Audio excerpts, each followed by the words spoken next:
ஏன் ஃபோன் எடுக்க மாட்டேங்கிறாங்க?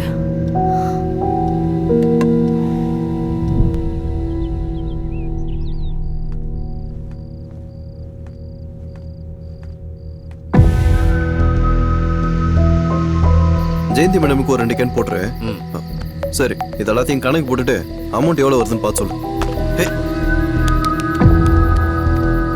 சரி, நீ கிளம்பு. சொன்ன வேலையை பாரு.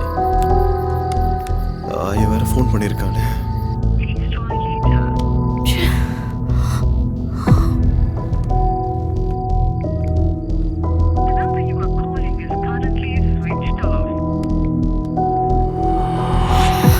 எத்தனை தடவை ஃபோன் ட்ரை பண்ணிட்டு இருக்கேன், லைனே போகல. என்னாச்சு? ஓ, அதான் ஃபோன் கீழே விழுந்துருச்சுமா. அது சரி, நீ ஏன் டென்ஷனா இருக்க? தங்கச்சிங்களுக்கு அம்மாக்கு யாருக்குமே ஃபோன் போல. எனக்கு என்னமோ பயமா இருக்குங்க.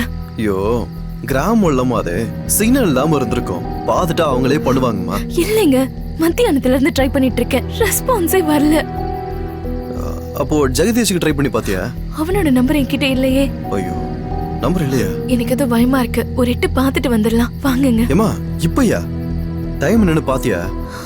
காலையில எழுந்து போய்க்கலாம், ஒண்ணும் பயப்படாத. இல்லைங்க, ஒரு எட்டு பார்த்துட்டு வந்துருவோம். வா, நான் தான் சொல்றேன்ல, வெளிய காலையில கிளம்பு. ஃபோன் எடுக்கவே இல்ல, அதனால தான் சொல்றேன், பார்த்துட்டு வரலாம். நான் சொல்றேன்ல, வா.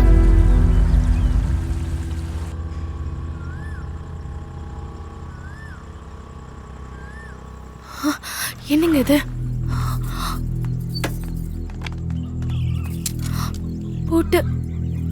போட்டிருக்கேங்க. எங்க போயிருக்காங்க? பக்கத்துல கேட்டு பார்க்கலாம் வாங்க.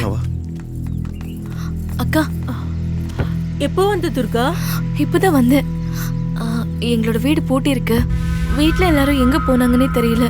உன்கிட்ட ஏதாவது சொன்னாங்களா? இல்லையே, என்கிட்ட எதுவும் சொல்லல. நேத்துல இருந்து பூட்டி இருந்ததால உன்ன பாக்குறதுக்கு தான் வந்திருக்காங்கன்னு நினைச்சேன்.